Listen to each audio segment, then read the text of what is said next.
hello, and welcome to Community TV with Adaire. This is TV from me, for you, by TV from me. And this is where I speak to people in the community who are doing amazing things to help people around them. And this could be anything from yoga, learning to cook, tarot card readings, healing, physical fitness, makeup, skincare, gardening, and whatever you're interested in, it's going to be covered here. Today we have a very, very special guest on Community TV with Adaire. We're speaking with Fiona Lucas. Now, Fiona is a author, speaker, and social media and online community strategist and innovator and cyber safety specialist who is driven to explore the links between human behaviour and technology. She believes in the power of technology and social media for the good of humanity, hail all good of humanity, and believes it is vital that we maintain human connection despite of the issues of digital isolation. She lives by the rule of do no harm. She runs digital social media courses, I Respect Online, and is the founder of the social enterprise Futureproof Your Kids. She's a community strategist for Wave.video, as well as hosting and co-hosting several online global events. She volunteers to mentor young entrepreneurs for the Geelong-based Upstart Challenge.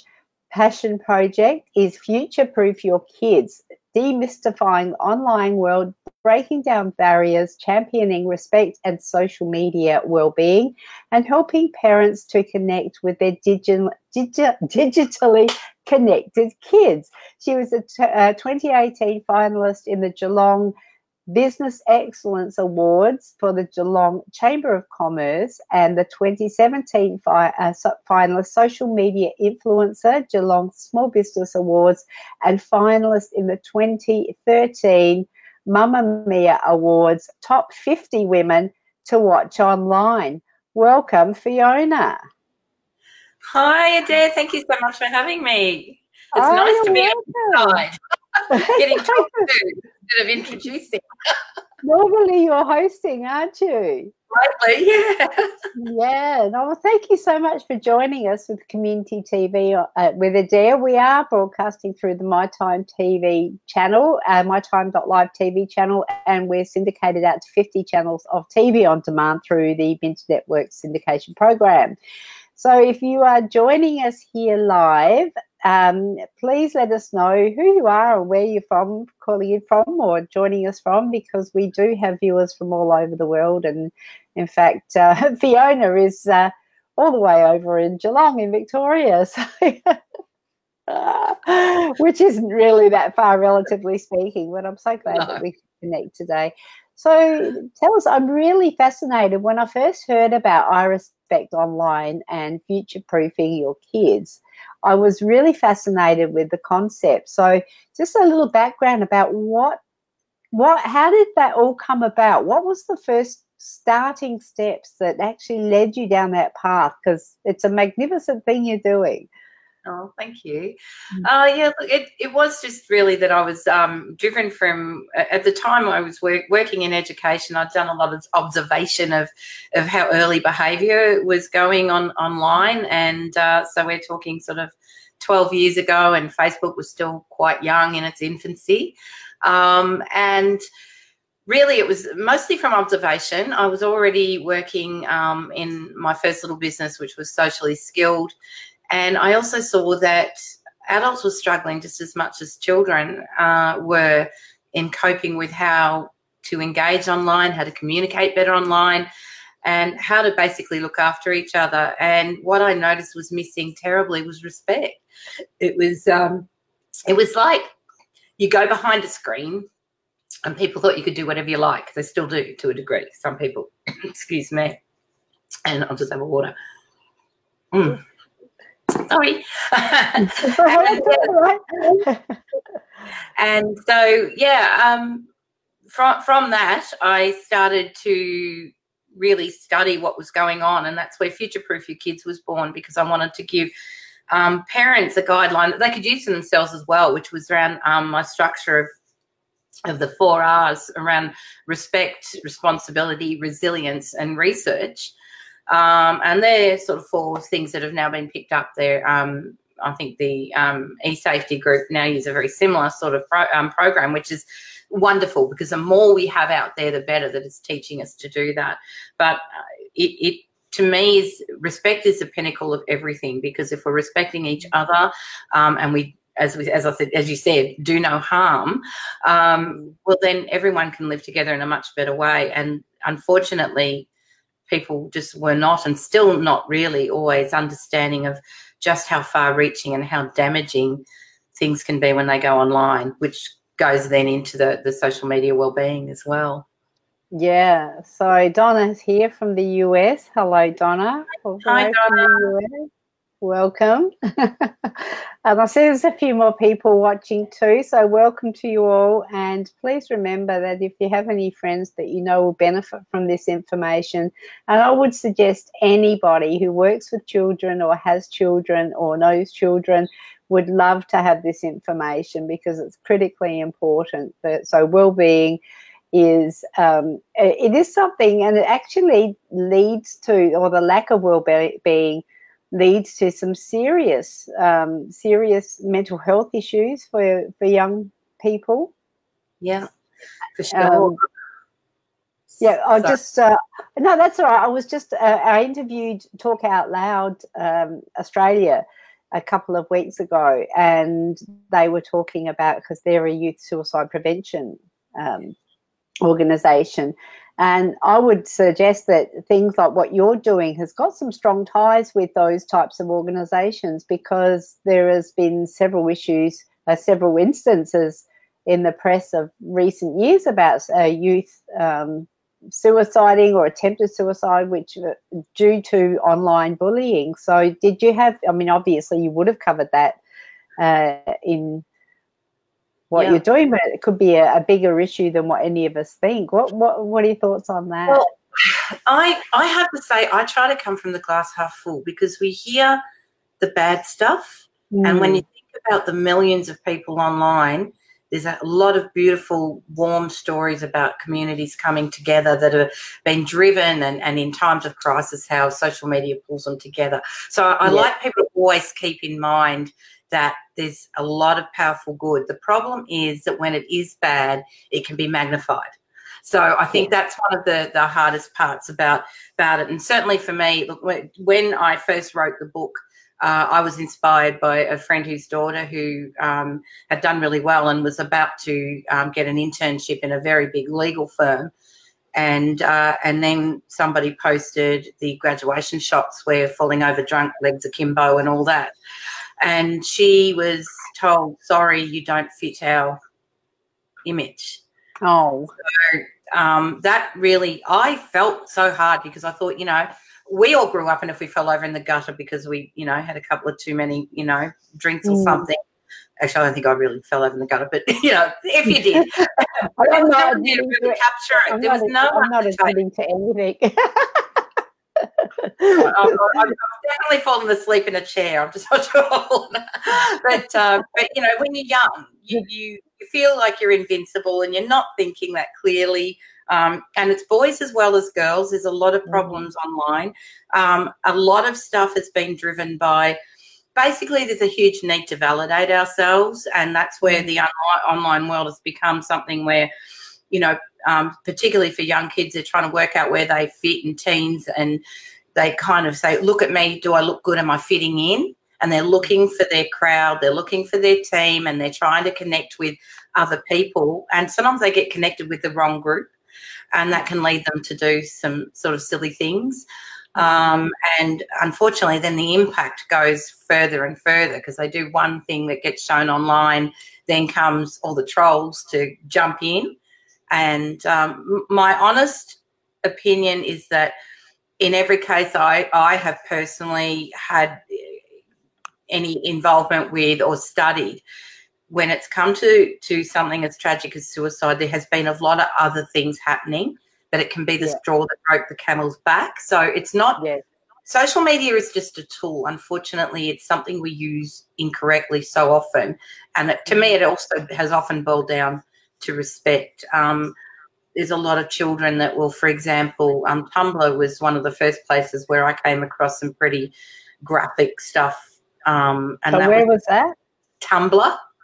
Oh, Tumblr, yeah. Tumblr, yeah. And it became, it was like and still is, a lot of people used it like a journal, but what they forgot was that the journal wasn't private. Writing a diary is really therapeutic for us. You know, you can write whatever you like in a diary and it doesn't matter because no one else would see it and it didn't matter. But when you start diarising in public, there's a real big shift, and instead of it being a therapeutic thing, it can become quite a dangerous tool for some people. And unfortunately, that's where you get sort of then the tribes that they feel some sort of affinity to what's going on. There's usually pain involved, some sort of pain, injury, mental anguish, problems in the home, sexual abuse. There's all these things that build up, and then kids are finding a way to release that tension, and maybe they're writing poetry or whatever, or unfortunately maybe they become anorexic, or they might cut themselves and things like that, and they start sharing it, and that's where it can get really, really nasty. If and then they do that quite public. Well, they get encouraged by the trolls will then come, and you know, it can get very, very nasty, unfortunately, on that side. But and then, yeah, when it comes to mental health issues, because everything's so magnified, if there is one issue and you're trying to find validation and not finding it, then that can all keep just impounding in on you. It's no matter what you do, you can't get there. And there's this need to be so perfect. You know, we've airbrushed and filtered ourselves to death. You know, especially I've got lights on trying to make myself look half alive because I'm tired. But, you know, and we do that. That's our ego. Why not? We want to look as nice as we can. But, yeah, you know, look, we could talk for hours about the depth of how far this goes. You know, porn industry, for example, is another huge problem in the online world because it's where many of our young people are learning about sexuality, and so they're learning all the wrong stuff. They're not learning about love and caring. And I guess it's more easily accessible than what it was when, say, we were growing up, because we have actually found out that we're almost the same age. Well, we are in the relative scheme of things. We're the same age, and I thought you were like 10 years younger. My God. So,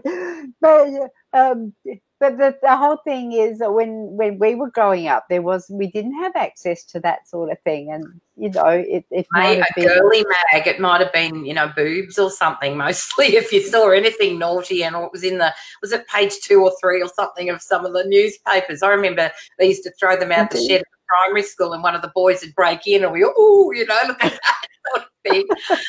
But it was quite tame. But what happens now is that it's not even that gentle sort of introduction, even if that was a bit, you know, naughty. It's a bit sort of like, you know, back when we were young, you know, if we said you know, it was like, oh, and now that no one cares about that word anymore. It's every other word. So I think what's happened is that you know, there is some good reasons for opening up and certainly being more open about things, but we have also, there is an element of normalizing almost any fetish out there. And that's, I think, what's dangerous, because kids get on there and the first thing they see is something that is not necessarily a natural thing for people to do.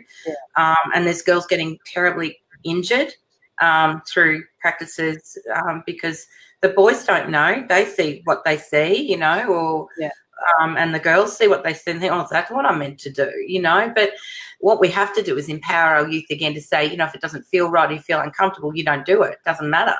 You know, it doesn't matter what they show there, because it's a not a very nice, the industry itself. If you talk to the old school, I did some research into it, you know, some of that industry, and it was really interesting to find how they said that it was the internet that destroyed their industry too. Really? You know, because things that they had limits on that you would never do, and then, you know, so that part's been hard, and I think all of that is really confronting. Our kids have got a lot more to deal with than we could possibly imagine. That, you know, we all had stuff to deal with growing up, but, you know, and parents have to cope with so much too. But man, our kids, they got just stuff coming at them from every different side. So it's really hard. Yeah. So the crux of your story, or the crux of your message, Fiona, is that to empower and equip people to be able to firstly respect themselves and then respect others, young and old alike. You've got to have self-respect, and if you don't have self-respect, that's where you get in a lot of trouble, and it's where I see a lot of young people get into trouble too, because when you don't have self-respect, you quite often will do things trying to get that approval, and therefore God could be the one that's goaded into doing something that maybe you didn't really want to do. Using the framework, the 4 R's framework, is the easiest way. It starts with respect. And then you've got your responsibility, and that responsibility is for what you put online and also for what you do about other people, which obviously feeds into respect. Resilience is something that we need, because it means that instead of taking offense at the first thing, we learn to let some of it bounce off us, because there's been, there's a fine line between, what is bullying and what is like a bit of banter, but sort of understanding your own limits and knowing when to pull away and get off and turn away, not being afraid to get away from something or block someone. That's really strong. And when you've got resilience, you cope with a lot more things that happen in your life anyway. So I think that is absolutely important. And my final R is research, which is just about, and it feeds back again into the responsibility of what you're posting online. Check it's true. Check what the source is. Check that what you're saying is actually, or pushing out there is actually something that is going to be beneficial for you or others reading it. Isn't going to end up having viruses in it, or sending someone to a nasty site, or just making them worry about something that shouldn't be worried about, because the whole fake news thing is another element of that as well. So. Yeah, how long's a piece of string?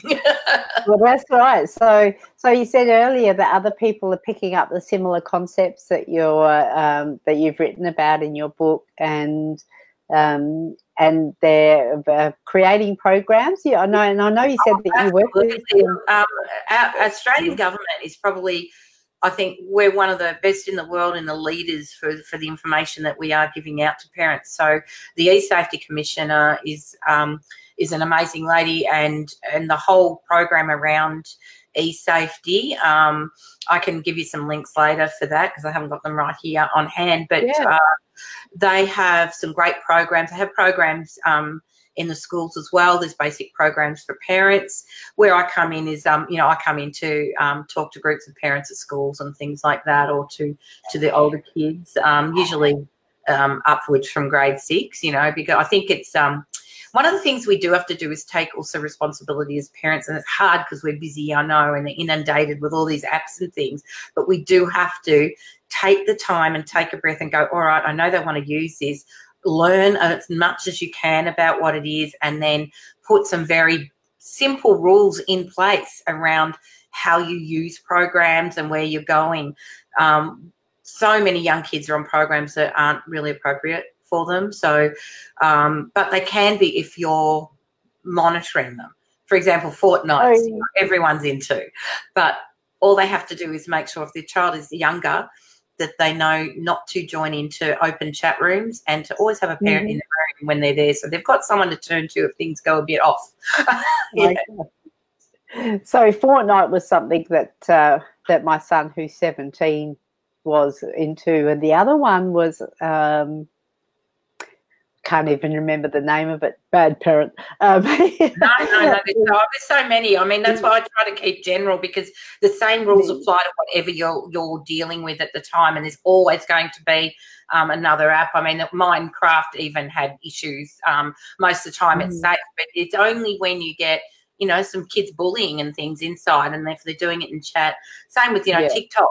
I mean, it's okay when you can lock things off, but you've got to remember that people can send links to Instagram, which they do, and sometimes those links then go to inappropriate adult site. There's a lot of TikTok's full of swearing. There's a lot of sexualized content as well. It's hilarious watching people dance, but you also have to be mindful that young kids, 7-year-olds and things, they really haven't they can't process stuff the way we yeah. And I have to say, my granddaughter introduced me to TikTok, and I got a little video on there which has had about 1,500 views, and it's like, but they all think the old people are really cute. So that's been my experience with TikTok, but I'm sure it's... I got the best giggle. I have to say, I got the absolute best giggle when I was doing it to just research, because the mainstream is really quite tame. It's fine. They do have some good filters. The problem is it's massive, and even trying to find the numbers, I had struggled. There's another discussion going on in one of our colleagues' groups the other day, or page the other day, and or yesterday. And I was just interested because I'd been trying to find out how many people are actually using it, but because there's this massive Chinese component, I was getting all these different figures. So, you know, whether it's 500 million people all up, but there's about 130, 140 million in the US, I think. But, you know, they've got, I think they've just up to 10,000 moderators. Now, you know, you cannot possibly cover all those accounts. You know, you need 100,000 moderators. So people won't. You have to take some responsibility around what is happening as well. I think just because there's just not enough people there to do it for us. So we can help each other. And that's the purpose of our things like our conversation today, and the programs that you've been helping to support, and the book you've written, and, you know, it's all around us all becoming educated and us all finding the ways that we can use social media for good and not evil, and keep promoting that and supporting people. And so just give us an example. You said before, Fiona, about calling out poor bad behaviour, or taking responsibility for what you're posting yourself, but also for if you're seeing bad behaviour. And I would suggest that in my experience, it's not generally a thing that people would do, but how would we, how would we do that if we saw, let's say on Facebook, for example, if we saw inappropriate posts or something that, you know, just we found like made you go, whoa. Yeah. What would you suggest we do? Well, there's a couple of ways to look at it. Number one, you have to stop and go, because I know some people go, we've all got different tolerance levels for what we find and how we get offended. So sometimes you have to take a step back and go, is that like really damaging, or is it just offending me personally? If it's offending you personally, go away. Just leave that page. Get yourself off there, because they might just be talking about a topic that just makes you feel uncomfortable. Well, and you don't like it. If it is sexualized content, if it's anything to do with children, you know, or slut shaming or sharing of partially clad images, you need to report the post. If it's someone you know, a child, you know, say a teen or something, you know, obviously, and there's been some really good, I think Hunted on ABC, I think it was, no, SBS. They had a series recently that covered that. You know, it was just it's a drama, but, you know, it's showing kids dealing with taking selfies of themselves, and the thing is that it's now becoming quite understood that that's part of the sort of way of growing up now, that, you know, that there is this, you know, maybe we just stood in front of the mirror and had a look to see what was going on, and now they take photos to document their growth. And if those photos get taken out, you know, out there, that's not a good thing. So you need to report those. It depends on the channel that you find them on, but nearly every channel will have, so Facebook, for example, it's the image you need to report. If you only report the page, they'll just look at the front of the page, and if they don't see the image or it's fallen down the feed, they won't respond.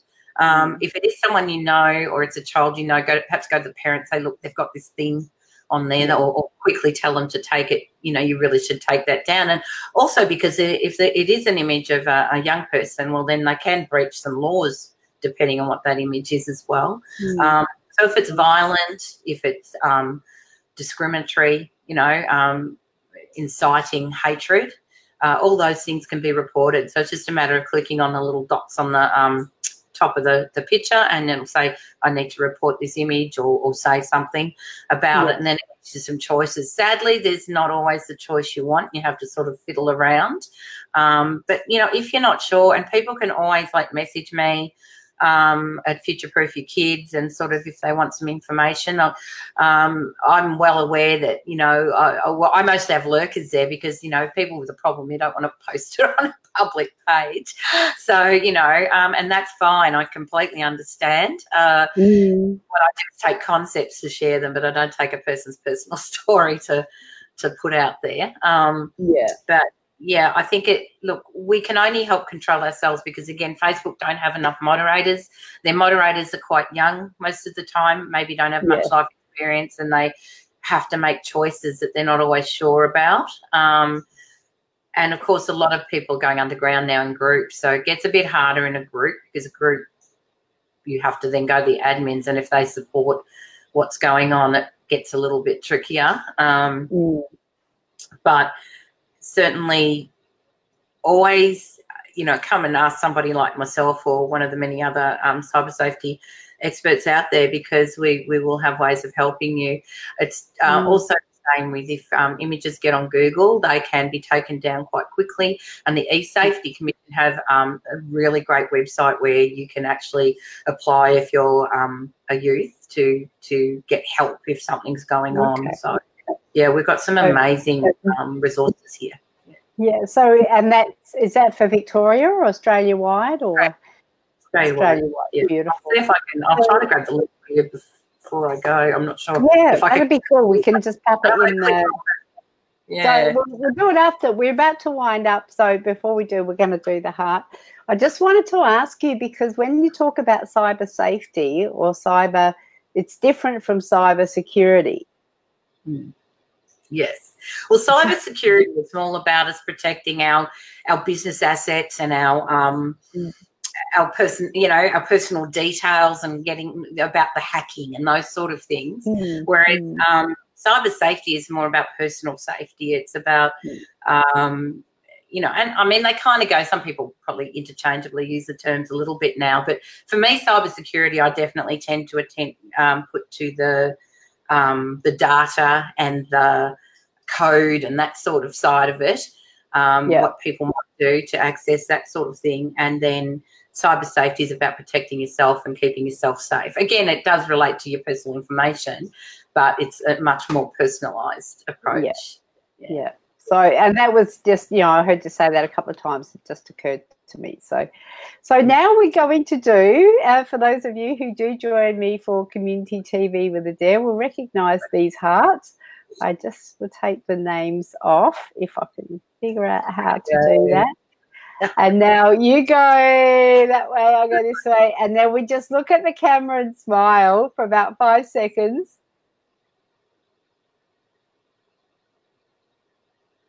And perfect. Thank you so much. Thank you, Adaire. And look, if anyone's listening and they've got questions, please, I'm always there to help people out, give them some direction, and I'll get those links. So we've already got I Respect Online. The business page is up here, and there's also a website you can visit. So contact Fiona and ask her any questions through her Facebook Messenger on her business page, or there's a contact. Futureproof Your Kids is probably a good one. There's a page which is facebook.com Futureproof Your Kids, all one word. That will also get people to me. Okay, cool. Yeah, I can give you that. Yep. So when I post that somewhere or you can put it in the comments thread, or afterwards I can just put it in the body of the broadcast. Yeah, I might have to give it to you. My computer's not letting me get far enough over to do that. Well, thank you so much for having me, and I hope we got some value for your listeners. Oh, I'm sure we did, and everything we do here is designed to help people improve their lives. And I'm sure that if people are having, whether they're children or whether they're, grandchildren or nieces or nephews, or even themselves are having some issues online, see Fiona, because she can help. So she's going to say, no, send everyone to me. Send them to No, it's good. I do that all the time. I deal with a lot of adults. Like, really? To be honest, it's like quite often a bit of an argument in the playground between parents becomes quite big online. So it can. So the book is available on Amazon. It's the Kindle is $8.37. I'm just having a look here. Yeah, and that's the US price. It's just an ebook there now. Look, it's evergreen content. The stats in it will be out of date. I do have to redo it.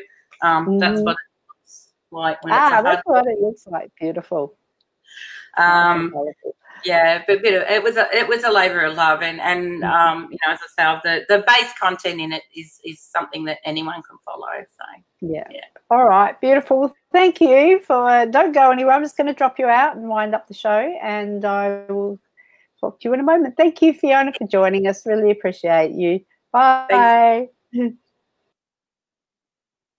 So Fiona Lucas from I Respect Online talking about future-proofing your kids. If you would like any information about that, just have a look above.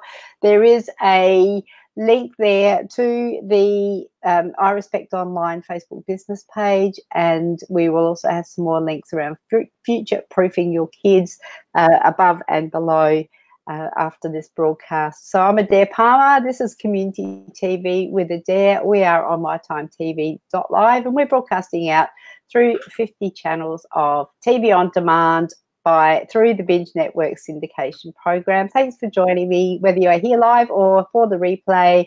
And we'll see you next week at 2 p.m. on Wednesday at Australian Central Standard Time. Bye for now.